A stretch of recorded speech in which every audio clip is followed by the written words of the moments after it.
வணக்கம்களே. நான் சொல்ல போற இந்த 2 விஷயத்த நீங்க ஃபாலோ பண்ணாம விட்டீங்கன்னா, விரைவிலேயே உங்களுடைய ரேஷன் கார்டு ரத்தாகும்.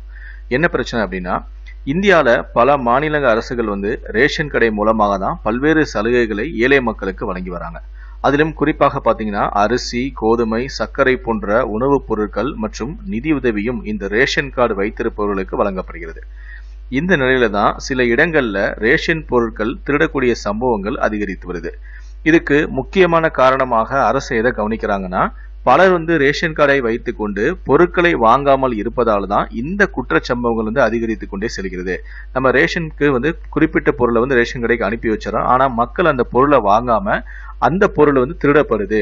அந்த பொருள் தப்பான வழியில மற்ற இடத்துக்கு போகுது அப்படிங்கிறத ஒரு குற்றச்சாட்டு அதிகரிச்சுட்டு வருது. ஸோ இதனால அரசு எந்த மாதிரி நடவடிக்கை எடுக்க போறாங்கன்னா, இந்த மாதிரி ரேஷன் பொருளை வாங்காம இருக்கிற நபர்களை கண்டறிந்து அவங்களுடைய ரேஷன் கார்டை ரத்து செய்ய போறாங்களாம். அது மட்டும் இல்ல, நிறைய பேர் ரெண்டாவதா ரேஷன் கார்டை தங்களுடைய அடையாள அட்டையாக வைத்துக்கொண்டு பலரும் இதை பயன்படுத்தாமே இருக்கிறாங்க.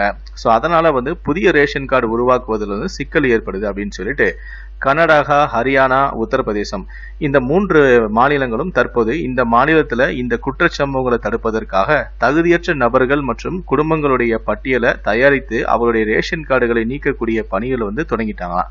ஸோ விரைவிலேயே இந்த பணி தமிழகத்துக்கும் வரதுக்கு வாய்ப்பு இருக்கு அப்படின்னு சொல்லி ஒரு தகவல் வெளியா இருக்கு. ஸோ இதை பத்தி உங்களுடைய கருத்துக்களை கீழே இருக்கக்கூடிய கமெண்ட் செக்ஷன்ல மறக்காம சொல்லுங்க.